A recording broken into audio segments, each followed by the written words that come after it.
Hello everyone, I hope आप सब ठीक होंगे। तो आज हम अपना साइकोलॉजी का कट ऑफ डिस्कस करेंगे।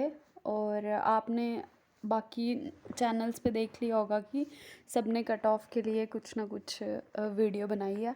तो मैं एकदम से इसलिए वीडियो नहीं लेके आती क्योंकि एक बारी मैं सबका चेक करती हूँ और उसके बाद और भी जो गूगल पे आपके एक्सपेक्टेड कट ऑफ दिया होता है बहुत सारे साइट्स ने कि क्या हो सकता है, ठीक है।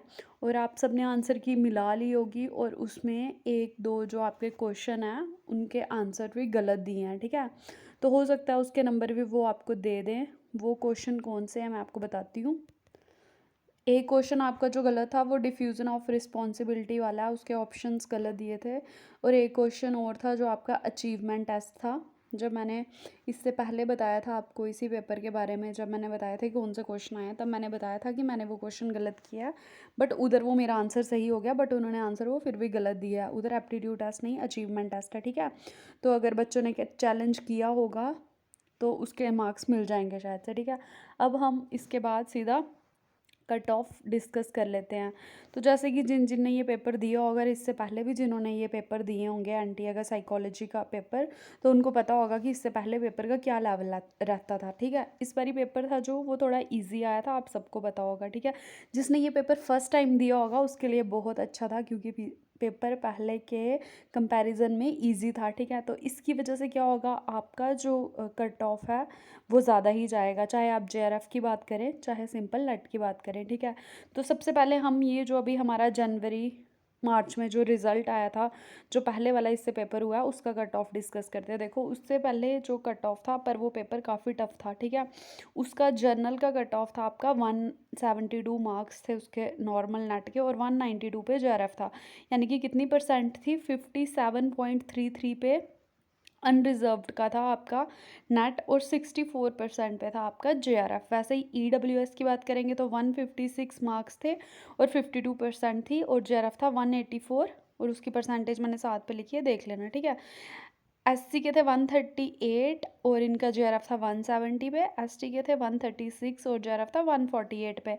और जो आपके पीडब्ल्यूडी था, इनकी और भी बड़ी सारी कैटेगरीज होती है नीचे, और तो वो अगर आप गूगल ओपन करोगे अपने प्रीवियस ईयर के जो आपके कट ऑफ हैं तो आपको उधर दिख जाएगा, ठीक है। तो ये था हमारा लास्ट ईयर का जो कट ऑफ रहा था। इससे पहले जो हमारा 2019 का कट ऑफ था वो क्या रहा था हमारा, कि अनरिजर्व के लिए था 65.33 यानी कि 195।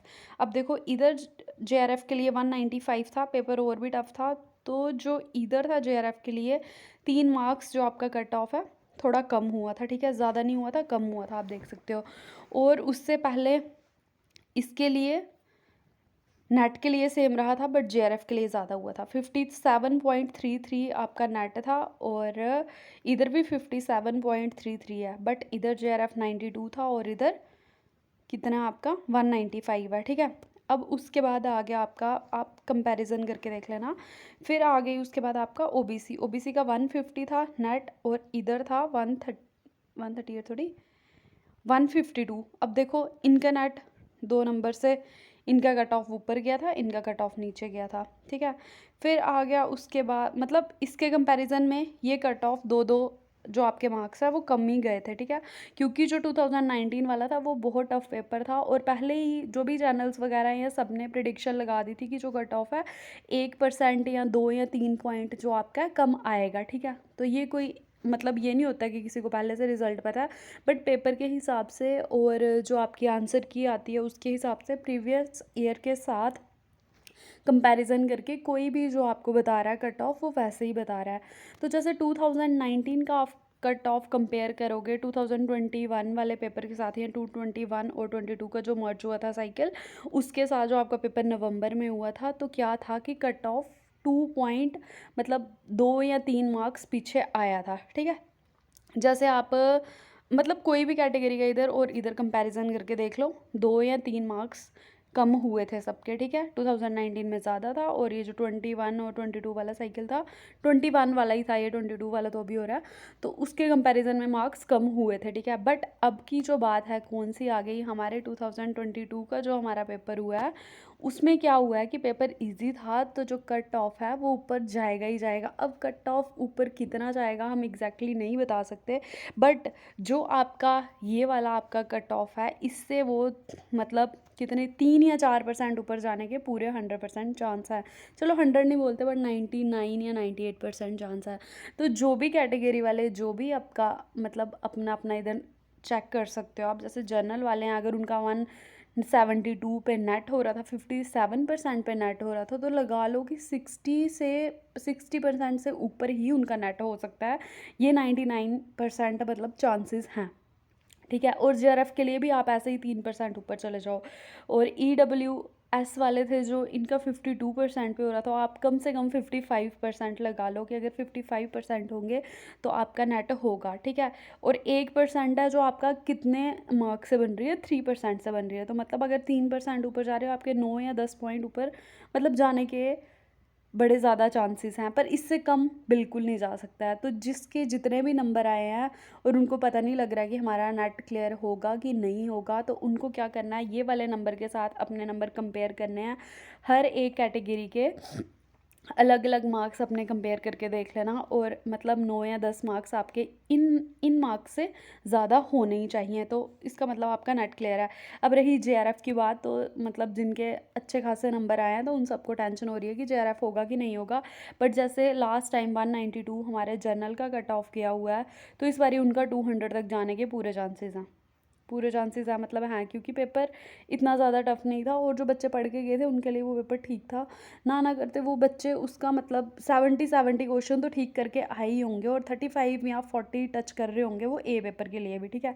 ये मैं बी पेपर और ए का दोनों को बता रही हूँ, क्योंकि जो ए पेपर आया था आपका साइकोलॉजी का, वो मतलब ठीक ठीक पेपर था। अब बोलो कि उधर मतलब वो पेपर ठीक था, जिसको ए पेपर जिसका सही होगा अच्छे से, जो उसको पढ़ के गया होगा, तो 35+ वो उधर लेके आ रहा ही होगा। उसका DI भी ईजी था, उसकी कंप्रीहेंशन भी ईजी थी, और बाकी जो क्वेश्चन थे जो आपके असर्शन रीजनिंग है, वो क्वेश्चन भी ईजी थे। जैसे उन्होंने कुछ कम्युनिकेशन के क्वेश्चन पूछे थे, साइन लैंग्वेज नहीं थी, मतलब साइन कम्युनिकेशन पूछी थी, इस टाइप के क्वेश्चन थे। या फिर आपको जो SDG और MDG पूछे थे, जिन बच्चों को पूरा पता होगा, जैसे उन्होंने कुछ एक MDG दिया था जो कि ख़त्म ही 2015 तक जिनका मतलब टाइमिंग है, उन्होंने एक असर्शन रीजनिंग में दिया था कि 2020 में ख़त्म होगा, मतलब वो वाला। तो जिन बच्चों को MDG और SDG के थोड़े थोड़े कंसेप्ट पता थे, तो वो उस चीज़ को अटैम्प्ट करके आए होंगे। तो सिर्फ अब आप ये नहीं देखना कि बी पेपर ही अच्छा हुआ है, हो सकता है कि जिसके बी पेपर में 60 तक भी मार्क्स आ रहे हैं और ए में अगर उसके 40 क्वेश्चन ठीक हैं, वो भी अब JRF तक के लिए अप्रोच कर पा रहा होगा इस टाइम, ठीक है। तो अब रिज़ल्ट आ ही जाएगा आपका, कितना एक डेढ़ हफ्ते में या नवंबर स्टार्टिंग में रिज़ल्ट आ जाएगा, और तब पता लग जाएगा। और भी बहुत सारे चैनल हैं जो अपडेट कर रहे हैं आपको कि कब तक रिज़ल्ट आएगा, बट मतलब अभी जितना मुझे पता था मैंने आपको बता दिया। तो अगर आपको इसके रिलेटेड कोई डाउट होगा या कुछ, तो कमेंट करके पूछ सकते हो आप। बट जो कट ऑफ है, इसके कंपैरिजन में कट ऑफ ज़्यादा ही जाएगा, ये मैं पहले बता रही हूँ, ठीक है। वीडियो अच्छी लगी तो लाइक करें, चैनल को सब्सक्राइब करें, और वीडियो को शेयर भी करें। और अगर आप चाहते हो कि ये वाला जो आपका क्वेश्चन पेपर या पेपर है जो साइकोलॉजी का, आंसर के साथ मैं करवा दूँ, तो बोलना, मैं करवा दूँगी, ठीक है। Thank you.